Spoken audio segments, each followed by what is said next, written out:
شروع کریں شروع کریں جی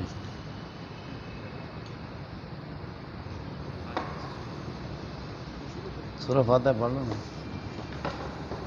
أعوذ بالله من الشيطان الرجيم بسم الله الرحمن الرحيم الحمد لله رب العالمين الرحمن الرحيم مالك يوم الدين إياك نعبد وإياك نستعين اهدنا الصراط المستقيم صراط الذين أنعمت عليهم غير المغضوب عليهم ولا الضالين آمین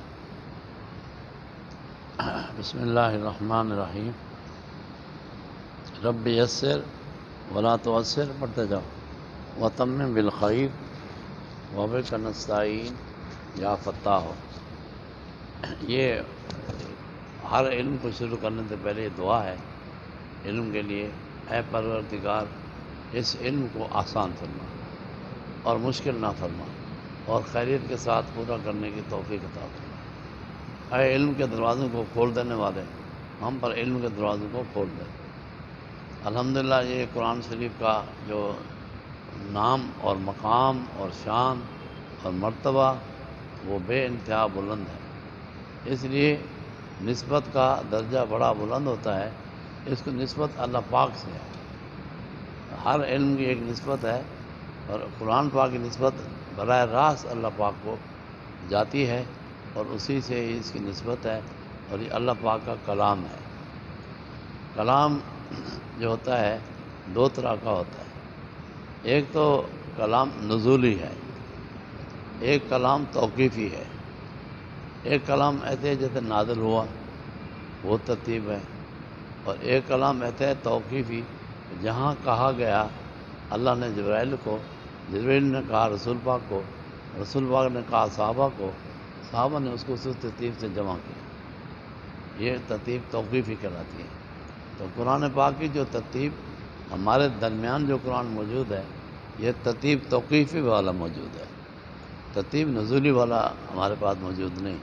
آپ جانتے ہیں ترتیب نزولی کے اعتبار سے پہلی آیت ہے وہ اقرأ بسم ربک الذی خلق ہے. یہ 5 آیتیں پہلے نازل ہوئی ہیں، لیکن آپ دیکھتے ہیں یہ 30ویں پارے میں موجود ہے. سمجھے نا؟ 30ویں موجود ہے. اب یہ ترتیب نزولی تو ہے، شروع کی پہلی آیت، اور رکھنے میں کیونکہ توقیفی ہے پورا قرآن تو یہ رکھی گئی ہے آخری پارے میں. تو اب اس سے سمجھ میں آیا فرق. اب اللہ نے ترتیب توقیفی کے اعتبار سے حکم دیا سورہ فاتحہ کو پہلے رکھو. حالانکہ سورہ فاتحہ کے بارے میں بھی بڑی شان ہے، بڑی فضیلت ہے. وَلَقَدْ آتَيْنَاكَ سَبْعًا مِنَ الْمَثَانِي، بڑی شان ہے. 7 آیتیں ہیں کہ اللہ نے رسول پاک کو بڑا احسان یاد دلاتے ہوئے بتایا کہ ہم نے آپ کو 7 آیتیں دی ہیں، اور یہ پہلے کسی کو نہیں ملی ہے. بڑی بات یہ ہے احسان کی، پہلے کو نہیں ملی. خیر، تو اس بنا پر ہر آیت کو جبرائیل علیہ السلام آپ صلی اللہ علیہ وسلم کو بتاتے تھے.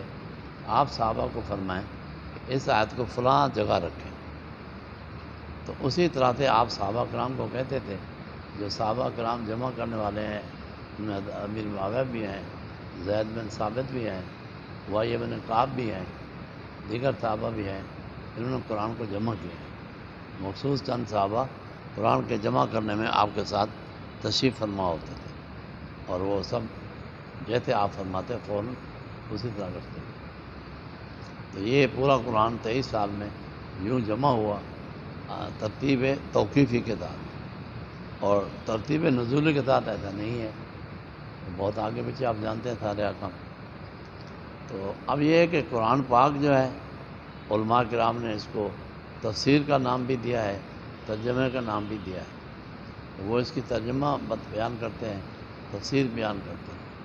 تو اس کا ترجمہ کیا بات ہے. حدیث پاک میں آتا ہے جمیع العلوم فی القرآن موجود ولیکن تقاصرت عنہ الافہام. سارے علوم قرآن پاک میں موجود ہیں لیکن اس سے عقلیں کوتا ہیں. اتنے علوم ہیں ایک ایک لفظ سے کئی علوم ہیں. مثلا جو ہم صرف نحو یہ سارے علوم پڑھتے ہیں نا گرامر کے، یہ حضرت علی کا ایک لفظ ہے.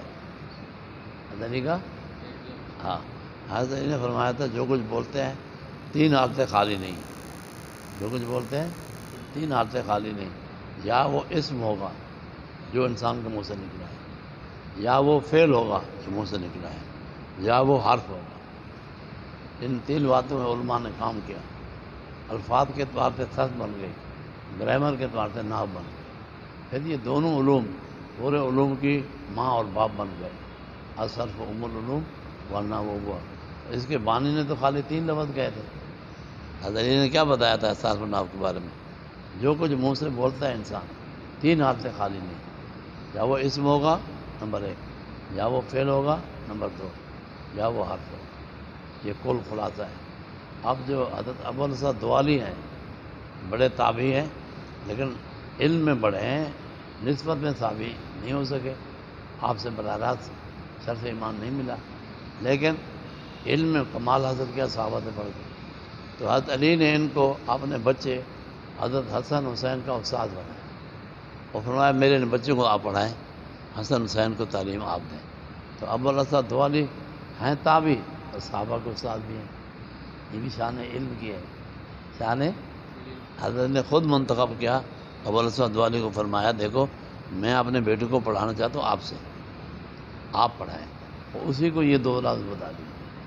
پھر وہاں سے علم پھیلا. حضرت معاذ بن مسلم ہروی نے الفاظ پہ کام کیا، صیغے اور بنائیں اور باب اور سارا کچھ جو ہے. حضرت معاذ بن مسلم ہروی وہ بھی تابعی ہیں، ان سے آگے پھیلا علم صرف کے وہ بانی بن گئے آگے. اور جو یہ ہے نحو اس کے ابوالحسن دوالی بن گئے. تو یہ 2 بڑے تابعی ہیں، اس طرح سے دین آگے پھیلا ہے. آپ کو جو علم قرآن ہے سبحان اللہ، اللہ خود اس کا موضوع ہے. خود کلام اللہ یہ اس کا سارا خلاصہ ہے. اور ایسا کوئی علم ہے ہی نہیں کلام اللہ جیسا. ہاں نمبر 2 پہ پھر کلام رسول ہے، احادیث ہیں، سنت نبوی ہیں، وہ سب ہے. لیکن نمبر 1 پہ علم کی شان جہاں سے ہوتی ہے. پھر اس کے جو علوم ہیں واہ.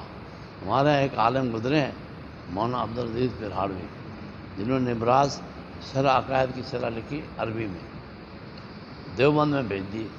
دیوبند کے علماء نے کہا پنجاب کے مولوی کہاں سے نکلے؟ علم تو ہے ہندوستان میں، علماء تو ہیں ہندوستان میں، تو علم تو یہاں دارالدیوبند میں ہے، پنجاب میں علم کہاں سے چلا گیا؟ عبدالعزیز پرہاڑوی ہمارے کوردو شہر کے رہنے والے ہیں. تو وہ قریب ہیں، مطلب میں گیا ہوں ان کی قبر پہ بھی. یہاں سے لے کر ستون تک قبر ہے، اتنی بڑی قبر تھی، اتنے بڑے. خیر تو وہ اللہ نے ان کو علم لدنی دیا تھا. وہ تھے کمزور، روتے بہت تھے. میں نے رونے کی بہت شان پائی. جو رو گیا نا وہ پا گیا. رونا ہی نہیں آتا ہم کو. اسے فرمایا اب کو رو، نہیں رو سکتے تباہ کو رونے کی شکل تو بنا لو. تو اتنا روتے تھے کہ کوئی حد نہیں. خضر صاحب تشریف لے آئے. خضر صاحب کا کیوں روتا ہے؟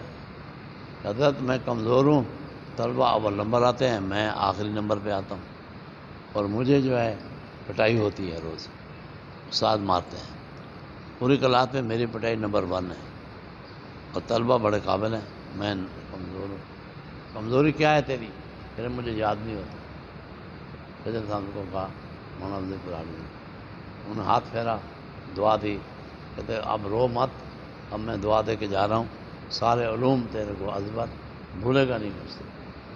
تو پھر انہوں نے علوم پر جو کام کیا تو بجٹ وقت 4 کتابیں لکھتے تھے 4 علوم میں. اس ہاتھ سے الگ علم ہے، اس سے الگ ہے، پاؤں کے گوٹے سے الگ ہے، اس سے الگ ہے. 4 علم لکھتے تھے ایک وقت. چاروں الگ علوم ہوتے تھے.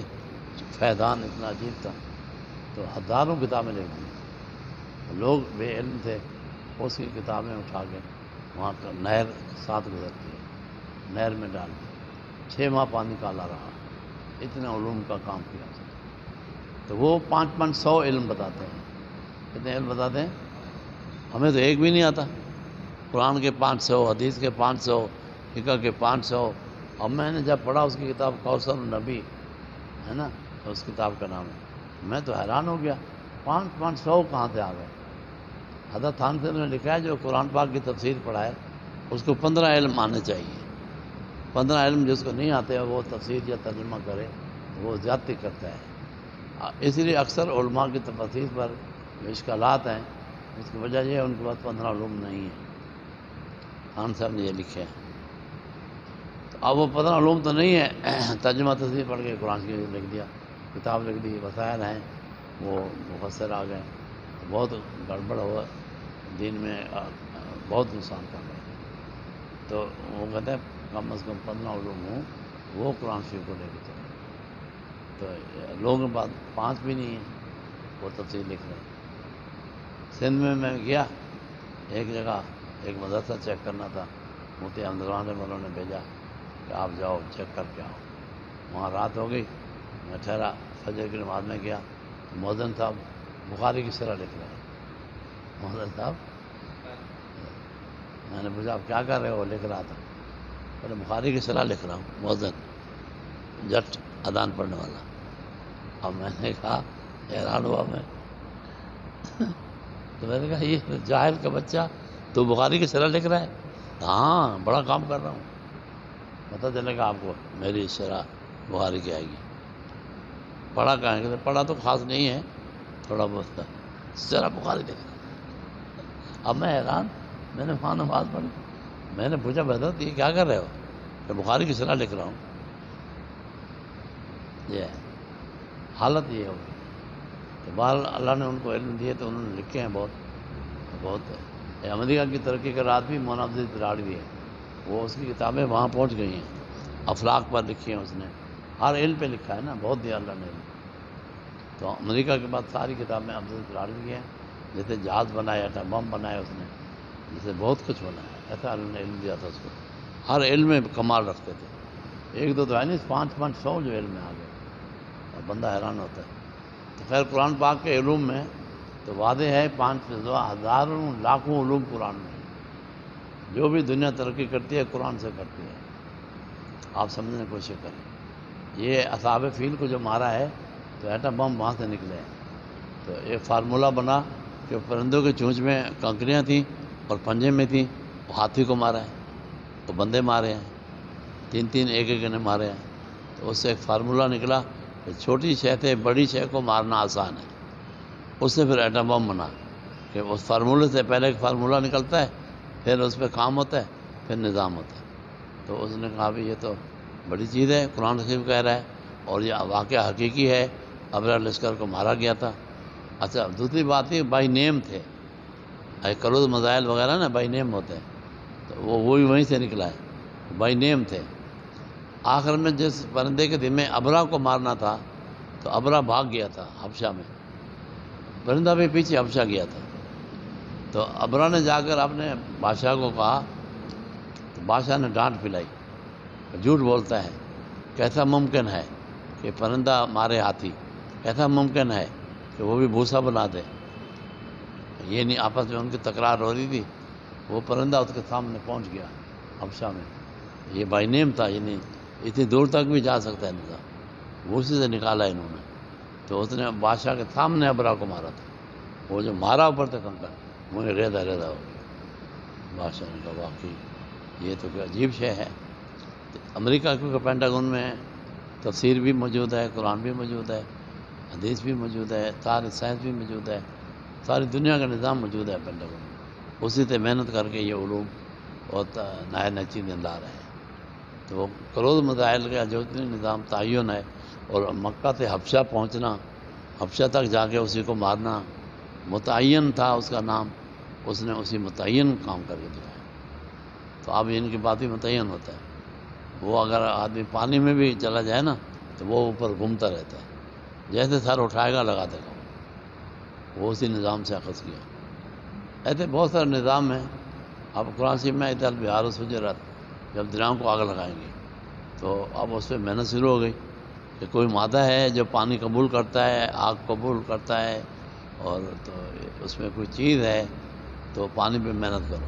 تو محنت شروع ہوئی تو نکلا ہے پٹرول. یہ قرآن شریف سے شروع ہوا ہے. ادھر بہار ہو تیسرے پار میں آئے گا سجر. تو قرآن یہ جو کچھ بھی دنیا ترقی کر رہی ہے، سائنس ترقی کر رہی ہے، تو پس منظر میں جب آپ دیکھیں گے تو قرآن شریف ہوگا. یہ یاد کر رہا ہوں. تو جمیع العلوم فی القرآن موجود ہو ولیکن تقاصرت عنہ الافہام. ایک ایک لفظ بھی علم سے بھرا ہوا ہے. تو تھوڑی سی عظمت، فضیلت، اور پھر طالب علم کے لیے تو بڑی دولت. قرآن پاک جیسی کوئی دولت ہی نہیں. ایک بادشاہ نے خواب دیکھا، بلکہ ایک بادشاہ نے کہہ دیا بیوی کو میری بیٹی بہت پیاری ہے، میں اس کی شادی جب کروں گا پوری دنیا کی دولت دوں گا. بیٹی اس وقت بچی تھی، اب جوان ہو گئی، شادی کا وقت آ گیا. تو ایک بیگم کہنے لگی آپ نے وعدہ کیا تھا ملکہ. وعدہ تو کیا تھا اللہ کی بندی، میرا تو یہ ملک ہے، یہ ملک اس کے نام کر دیتا ہوں. ساری دنیا تو میرا ملک ہے ہی نہیں، پر میرے منہ سے نکلا تھا. وہ تو بیگم ملکہ نے کہا تو جھوٹا ہوئے گا؟ کہنا جھوٹا بھی نہیں ہونا چاہتا. کہتے علماء سے پوچھو. علماء نے کہا تو نے پکا جھوٹ بولا ہے، تو وہ دعویٰ کیا ہے جس کا تو مالک نہیں، ساری دنیا کا مالک تو تھا نہیں.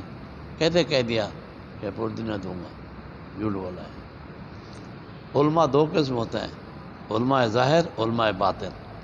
علماء باطن کا جو نام ہے علماء ربانیین ہے، اللہ والے، عالم بھی ہیں اللہ والے بھی ہیں. بعد میں مشورہ ہوا کہ ظاہری علماء نے تو فتویٰ دے دیا کہ جھوٹا ہے، اب روحانی علماء کو بلاؤ. بادشاہ نے روحانی علماء بلائے، اللہ والے بلائے، ان کا آگے بات رکھی. تو ان اللہ والوں نے کہا بھائی بات سن، جو کچھ دینا دے دینا، بعد میں قرآن شریف بھی ساتھ رکھنا، تو سچا ہو جائے گا. کیونکہ قرآن شریف کو اللہ نے دنیا سے بڑی دولت بنایا. بادشاہ خوش ہو گیا. وہ پہلے مفتی ہیں، انہوں نے سنا کہ بادشاہ کا مسئلہ حل ہو گیا ہے. علماء نے، ربانیین، اولیاء، اللہ والوں نے کہہ دیا تو قرآن شریف دینا سچا ہوگا. تو انہوں نے اعتراض کیا، دونوں کو جمع کیا. پھر آپ بھی جمع کرو دونوں علماء کو، ثابت کرو، اور وہ نفی کرو، ثابت کرو. ان علماء مفتیین نے کہا بھی جھوٹ بولتے ہو، یہ قرآن شریف کدھر ہے؟ تو آؤ ہم تمہیں بتاتے ہیں. قرآن شریف دنیا کی سب سے بڑی دولت ہے، بلکہ دنیا کی ساری دولت بھی چھوٹی ہے، قرآن شریف اس سے بڑا ہے. تو یہ بات ظاہری علماء نے مان لی کہ واقعی قرآن شریف بڑا ہے. لہٰذا اس بنا پر یہ چھوڑ سکتا ہے، ورنہ تو جھوٹ ہے. یعنی قرآن شریف کو دینا ضروری سمجھا جاتا تھا. چلو ہم بیٹے کو جو دے سکے سو دے سکے، قرآن شریف بھی دے دو. آج کل کیا دیتے ہیں؟ الٹ ہے، ٹی وی دیتے ہیں، پتہ نہیں کیا کہتے ہیں، قرآن شریف نہیں دیتے. میں نے پوچھا قرآن شریف؟ کہتے قرآن شریف تو وہ خود پڑھ لے گی، دیکھ لے گی، رکھ لے گی، ہم نے تھوڑی دینا، ہم نے جائز دیا ہے اور یہ دیا ہے وہ دیا ہے، وہ باتیں گنواتے ہیں نا تمام. تو میں نے کہا بھائی قرآن شریف نہیں دیا. اللہ تعالیٰ قرآن شریف کی بہت بڑی شان ہے. تو بہرحال بہت سارے طالب علم ہوتے ہیں نا، ان کو نا قرآن شریف پڑھنے کے باوجود بھی یقین نہیں ہے. آپ کو تو شاید ہوگا، عالم ہونے کے باوجود یقین نہیں ہے، حافظ قاری ہونے کے باوجود یقین نہیں ہے. عالمگیر بادشاہ کا دور تھا، 3 حافظ بھیک مانگ رہے تھے شہر میں. عالمگیر کو کسی نے کہا کہ 3 حافظ کی جماعت بنی ہوئی ہے، وہ حفظ قرآن کا دور بھی کر رہے ہیں، بھیک بھی مانگ رہے ہیں، اور شہر میں گھوم رہے ہیں بڑا لمبا. بادشاہ نے دوبارہ پوچھا سچ بتاؤ کیا حافظ قرآن ہیں؟ کہتے ہاں. کہتے پکڑ لاؤ. ان کو پوچھا تم حافظ قرآن ہو؟ ان کا ہاں. ان کا اچھا دیکھو یہ اینٹ ہے، یہ بلاگ نہیں ہوتا، پنجاب میں اینٹ بولتے ہیں، اینٹ ہے، یہ لے لو، قرآن شریف پڑھو، 30 پارے دم کرو، سونا ہو جائے، اور میں خود کھولوں گا صبح. اگر سونا ہو گیا تو چھوڑ دوں گا، نہیں تو سوری چڑھاؤں گا. اور وہ جو رونا دھونا شروع ہوا، ہر آیت میں رو رہا ہے حافظ، موت کا ڈر کھا گیا. اب پہلے حافظ کا جب 30 پارہ ہوا، وہ سونا ہو گیا. دوسرے نے دیکھا رہے، واہ بھائی واہ، ایک پھونک سے سونا بن گیا. اور دوسرے نے کہا اللہ میری بھی جان بچا، اس کی تو بچ گئی، میری بھی بچا. اس نے پھونک مارا، سونا ہو گیا. تیسرے نے کہا اللہ دونوں تو بچ گئے، میرا بھی کام بنا دے، میں بھی نمبر 1 سولی چڑھائے گا. یہ تو اور بادشاہ نے کہا تھا میں خود کھولوں گا، چابی اپنے جیب میں رکھ لی تھی بادشاہ نے، میں اپنا فیصلہ خود کروں، حافظ لوگ ہیں کوئی سپاہی نہیں جائے گا، میں خود جاؤں گا، میں ان کا خادم بھی ہوں لیکن ان کو سیدھا بھی کرنا ہے مجھے۔ تو اب جناب جب سویرے بادشاہ نے کھولا تینوں سونے کے لے کے کھڑے ہوئے تھے، تو بادشاہ نے بڑی عزت دی، اندر بٹھایا، کہہ رہے ہیں بھائی میں نے سختی کی تھی تمہاری اصلاح کے لیے، تمہیں نعمت ہے یقین نہیں ہے، میں نے کہا یقین دلواتا ہوں تم کو کہ تمہارے پاس کیا ہے، تمہارے تھوک میں اتنی لذت ہے کہ مٹی سونا بنتی ہے، اور تم بھیکے مانگ رہے ہو قرآن کے باوجود۔ یہ ممکن ہے کہ قرآن والے کو اللہ بھوکا مارے، یہ ممکن ہے کہ اس کو اللہ روزی نہ دے، یہ ناممکن ہے۔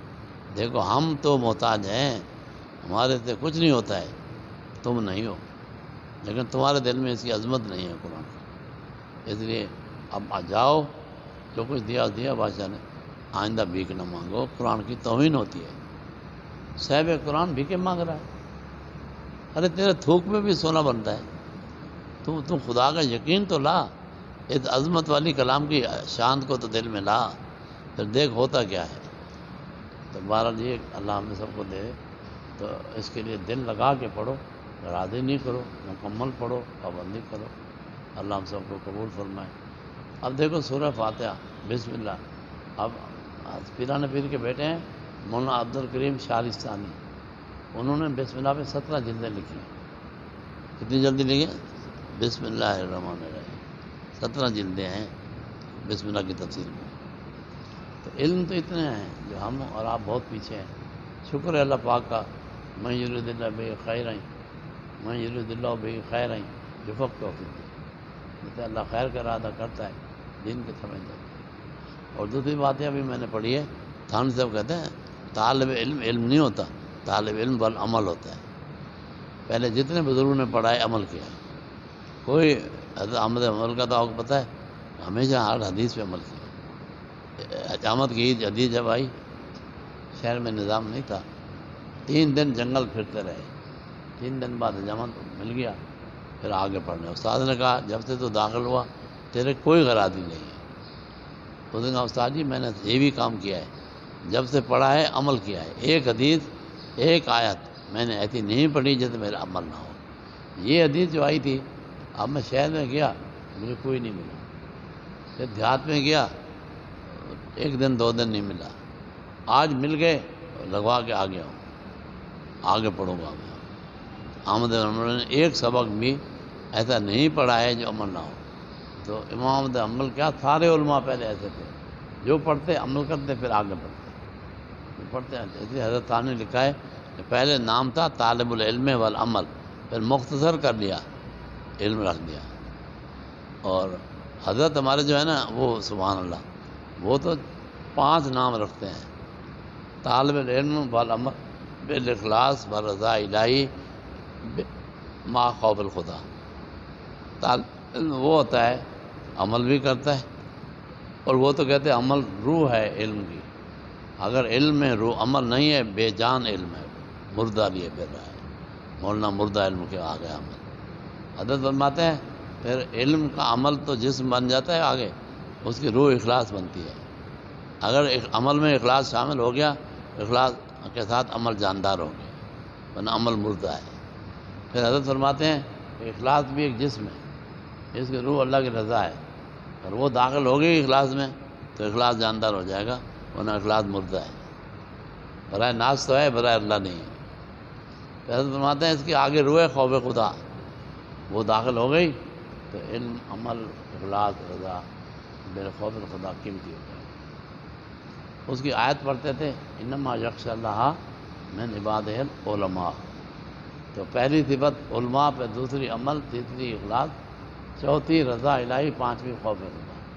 تو یہاں علم اور خوف خدا کا ذکر ہے، بیچ کا علماء خود بتاتے ہیں آیت میں انما یخشی اللہ، خشیت الہی آ گئی نا، من عبادہ العلماء۔ تو علماء کی مکمل جامعیت سے تعریف ہوتی ہے، آج تعریف جامعیت سے نہیں ہو رہی ہے، جامع نہیں ہے علماء، ایک شے ہے دوسری نہیں ہے، 2 ہے تیسری نہیں ہے، 3 ہے چوتھی نہیں ہے، 4 ہے 5ویں نہیں ہے۔ اس لیے اس کے بعد میں نے سوچا اب جو فارغ التحصیل ہو رہے ہیں یا مفتی ہو رہے ہیں، یہ 1 سال 2 سال اصلاح کے لیے لگائیں. ان کے لیے ہم ان کو اصلاح کے ذکر اذکار بھی بتائیں گے اور کتابیں بھی پڑھوائیں گے مشائخ کی. تو انشاءاللہ یہ بھاری وزندار علم و عمل والے طالب جہاں جائیں گے دین کو پھیلائیں گے، کام کریں گے. اس لیے ساتھی سوچیں کہ چلا 3 چلا یہ خانقاہوں میں جو لگوا رہے ہیں، یہ ضرورت ہے ہمارے عملی زندگی بنانے کی. تو انشاءاللہ اس کی بھی کوشش کریں کہ ہم مکمل رہ جائیں، 40 دن لگائیں تو ہم کچھ اس سال سے اصلاحی معاملہ بھی کریں گے اور باقاعدہ اس کی خلافت کی سند، جیسے تفسیر کی سند دیں گے تو خلافت کی سند بھی دیں گے، لیکن کوئی عمل کرنے والا تو خیر. اس کے بعد فرمایا یہ قرآن شریف جو ہے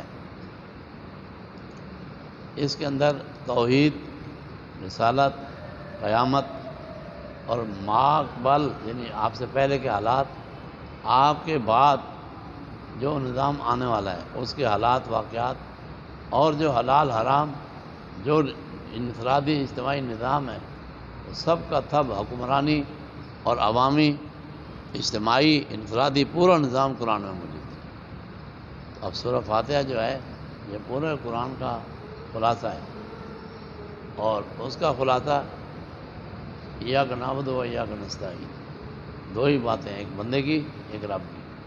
بندے کی کام ذمہ داری عبادت خدا کی خالص کرے، رب کی ذمہ داری اس کی مدد کرے. 2 ہی کام، ایاک نعبد و ایاک نستعین. اب یہ درخواست ہے، اس کا نام 40-44 نام حدیث میں آئے ہوئے ہیں، بیضاوی نے سب لکھے ہیں اور مختصر. ابھی ہمارا شاگرد حبیب الرحمان اس نے بھی کافی لکھے ہیں، اور لکھے تو پشتو میں ہیں جو اس نے بھی لکھے ہیں. میں سن رہا تھا 19-20 نام تو گنوائی دیے. بہرحال تو جتنی محبوب شے ہوتی ہے نا اس کے نام زیادہ ہوتے ہیں، بنا پر محبت کے سورہ فاتحہ کے بہت نام. لیکن اس میں ہے کیا؟ اس میں درخواست ہے، اے اللہ ہم کو سیدھا راستہ دکھا دیں. سیدھا راستہ جامع اور بڑے مین سپر ہائی وے، موٹر وے، اس کو کہا جاتا ہے بڑا راستہ ہوتا ہے. اس کے ظاہری بھی طریقہ ہے اور روحانی بھی ہے. روحانی طریق مجدد علیہ السلام نے لکھے ہیں 4 صنفوں کے، وہ بھی الگ ہے. سب سے مین نقش بندیہ کو لکھا ہے، قادریہ چشتیہ سہروردیہ وہ بھی روڑے ہیں. لیکن فرق یہ ہے کہ دنیا کے طریق ایسے چلتے ہیں، دیکھو ایسے، اور روحانی کے طریق ایسے چلتے ہیں. یہ فرق ہے. میں نے مجدد الفاظ کی کتاب دیکھی، جب میں نے دیکھی میں نے کہا لوگ تو پٹائی کریں گے، میں نے رکھ دی. میں نے کہا اگر ہم لوگوں کو آگے بیان کریں گے جوتے لگیں گے. ایسے ایسے علوم ہیں لوگ برداشت نہیں کر سکتے. حضرت کہتے ہیں کہ یہ راہیں ایسے ہوتی ہیں. تو اس میں مجھے پڑھنے کا موقع ملا کہ روحانی راہیں اوپر عرش پہ جاتی ہیں، عرش سے ایسے لمبی ہے، اور یہ باقی راہیں ایسے ہیں زمین پہ. تو یہ صراط مستقیم ظاہری بھی ہے باطنی بھی ہے، دونوں کی درخواست ہے. اللہ نے اس کا جواب دیا، ذالک الکتاب لا ریب فیہ. تم روز روز کیا پوچھو گے، ہم روز روز کیا بتائیں گے. آؤ ہم تم کو ایک کتاب دے دیتے ہیں، تمام مجموعہ ہے اس میں صراط مستقیم کے سارے امور ہیں، بے عقائد ہوں یا اعمال ہوں یا اخلاق ہوں، جتنے بھی کچھ معاملات ہوں سب اس میں موجود ہیں. تو یہ کتاب لے لو، اس کو پڑھو تو اس کے سب تمہارے مسائل حل ہو جائیں گے. جنت تک پہنچائے گی یہ کتاب. یہ جنت کی کتاب ہے، اللہ کے عرش سے آئی ہے، بندے کو وہاں تک پہنچاتی ہے. تو الحمد ایسا جملہ ہے، اور بسم اللہ یہ بھی ایک علامت ہے. جو بھی کتاب شروع ہوگی بسم اللہ الحمد سے شروع. اس کی حدیثیں آپ نے پڑھی ہیں، ہر کام شان والا بسم اللہ کے بغیر بے برکت، ہر کام شان والا الحمد کے بغیر بے برکت. یہاں دونوں آئی ہیں، بسم اللہ بھی ہے الحمد بھی. اور پھر اس کے اندر حمد ہے نا، حمد. ہمارے حضرت خواجہ اللہ صاحب رحمہ اللہ کہتے تھے دنیا کو الحمد کا معنی آ جائے، نہ بریلی رہے گا، نہ کوئی شیعہ، نہ کوئی، جتنے مذاہب ہیں فرقے ہیں سب ایک ہو جائیں گے. میں نے پوچھا حضرت کیسے ایک ہو جائیں گے، یہ تو الگ الگ بڑے بڑے فرقے ہیں. حضرت نے فرمایا فقیرہ تو سمجھنے کی کوشش کر، جس نے جتنی تعریف کی اپنے بڑے کی تو اس کو مان کے اس سے پوچھ یہ شان، یہ منزلت اور مقام اس کو کس نے دیا. وہ آپ کو فوراً کہے گا اللہ تعالیٰ نے دیا. کیا کہے گا؟ اور کسی کی بھی شان کرنے اس کو بیان کرنے والا پوچھو اس کو یہ شان پہ فائز کرنے والا کون ہے، تو وہ بندہ کہے گا اللہ تعالیٰ ہے۔ بس اتنی سی بات ہے۔ ہم بھی کہتے ہیں، تم بھی کہو، سب کو دینے والا اللہ تعالیٰ ہے۔ تو لہذا کیا ہوگا؟ الحمدللہ۔ بریلی بولے الحمدللہ، دیوبندی بولے الحمدللہ، شیعہ بولے الحمدللہ، ہر مذہب والا بولے الحمدللہ۔ جہاں بھی جتنا بھی بڑا جو کچھ بھی تمہارا راہبر رہنما اس کو وہاں تک پہنچانے والا اللہ ہے، لہذا سب تعریف اللہ کی ہے۔ تو یہاں ہم آگے ایک ہو جاتے ہیں اس بات میں، جس مقام پر فیض ہو گیا وہ فیض کرنے والا ایک ہی ہے ہر ایک کے نظریے میں۔ تو فرماتے تھے کہ فرقہ کہاں رہے گا؟ بس ہم بھی مان لیتے ہیں لیکن وہ بھی یہ بات مانتے ہیں اللہ نے کیا، تو اس بات میں جمع ہو جاتے ہیں، کوئی فرقہ نہیں رہے گا۔ اللہ سمجھ عطا فرمائے۔ الحمدللہ رب العالمین۔ حمد کی تعریف بہت زیادہ ہے۔ اللہ نے جنت میں جو گھر بنایا رسول پاک کا، اس کا نام کیا ہے؟ بیت الحمد۔ جو اللہ کا رسول پاک کا گھر ہے اس کا نام کیا ہے؟ بیت الحمد۔ اس امت کا نام قیامت دن کیا ہوگا؟ حمادون۔ اس امت کا نام کیا ہوگا قیامت کے دن؟ امت حمادون آ رہی ہے، بیت الحمد ہے، بیت الحمد ہے۔ اور جو جھنڈا دیں گے، پتہ ہے نا، جھنڈا ہوگا رسول پاک کا اور وہ آگے ہوگا، اس کا نام کیا ہے؟ لواء الحمد۔ اس کا کیا نام ہے؟ حمد والا جھنڈا۔ آپ غور کریں نا، پورا نظام ادھر بھی ادھر بھی حمد ہی حمد ہے۔ ادھر کی تعریف کر رہے ہو تب بھی الحمدللہ، اوپر کی جا رہے ہو تب بھی الحمدللہ۔ عرش بھی بھرا ہوا ہے حمد رب سے، فرش بھی بھرا ہوا ہے حمد رب سے۔ الحمدللہ، الحمدللہ، سب اللہ کی تعریف ہے۔ یہ اور آپ کا نام کیا ہے؟ اس پہ غور کرو نا۔ آسمان میں احمد ہے، آسمانوں میں، اور زمین میں محمد ہے۔ آسمانوں میں سب سے زیادہ اللہ کی حمد کرنے والا، اس میں تفضیل ہے، اس کو کیا بولیں گے؟ احمد۔ ہاں، سب سے زیادہ تعریف کرنے والا۔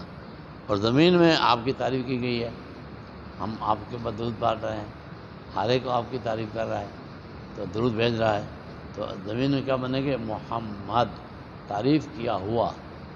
سب کی طرف، سب کی زبان، حجر شجر، حیوان مچھلی، ہر شے آپ کی تعریف میں۔ تو آپ کیا بن گئے؟ زمین میں محمد، آسمان میں احمد۔ اس لیے یہ لفظ کا بڑا جوڑ ہے، حمد کا بڑا جوڑ ہے، بڑا جوڑ ہے، بڑا جوڑ۔ اور حمد، الحمد ہوا ثناء اور جمیل، جمیل الاختیاری، نعمتاً کانا وغیرہ۔ حمد کسے کہتے ہیں؟ حمد کیا ہوتی ہے؟ ایسی تعریف جو بالاختیار کی جائے، اور وہ نعمت ہو یا نہ ہو، اور یہاں تو نعمت ہی نعمت ہے بھیا، اللہ کی نعمت ہی نعمت ہے۔ یہاں حمد نعمتوں سے، اگرچہ حمد کے لیے نعمت شرط نہیں رکھی ہو یا نہ ہو، لیکن یہاں تو سب کچھ ہے۔ بطریق اولا حمد ہوگی، بطریق اولا حمد ہوگی، نعمتوں کے عوض میں ہے، جبکہ ہم تو بغیر نعمت بھی ہوتی ہے، نعمتاً کانا وغیرہ جو کتاب میں لکھا ہوا ہے۔ تو سبحان اللہ، یہاں فل اللہ کی حمد، الحمدللہ ہے۔ رب کے ایک ایک جملے کی تعریف کروں تو بہت ٹائم لگے گا، سے آدھا بھی تو پڑھانا ہے، بہت دلکار کہے گا کب پورا کرو گے، آدھا کرائے گا۔ چلو، تو الرحمن الرحیم، یہ رحمت کا مادہ بہت بڑا اونچا مادہ ہے۔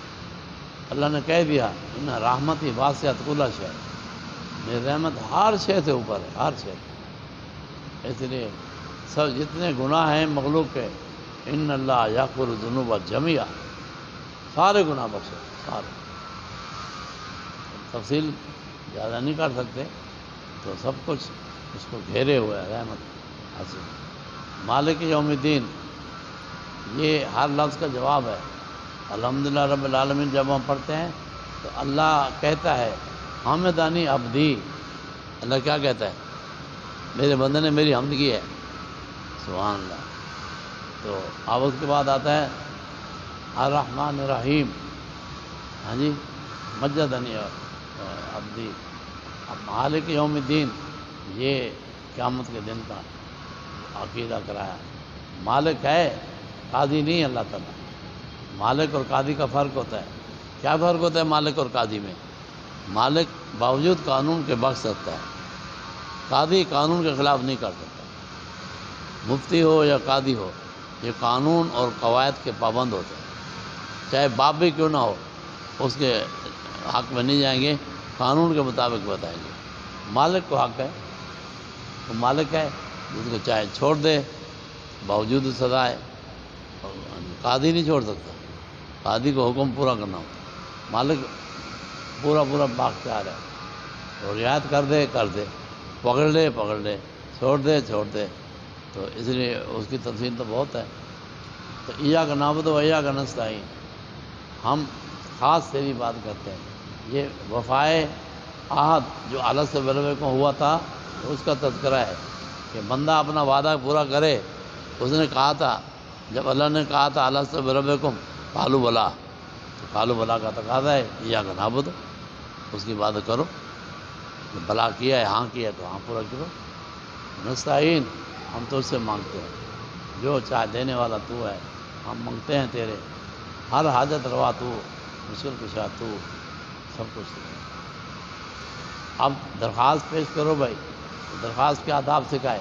پہلے جس کو درخواست دے رہے ہو اس کی تعریف کرو، اس کی بڑائی مانو، اس کی عظمت مانو، اس کی وفاداری اپنے دکھاؤ۔ اس سے بعد اسے مانگو، وہ دے گا، اسے مانگو وہ دے گا۔ کیا مانگنا ہے؟ اہدنا الصراط المستقیم، سیدھے راستے پہ۔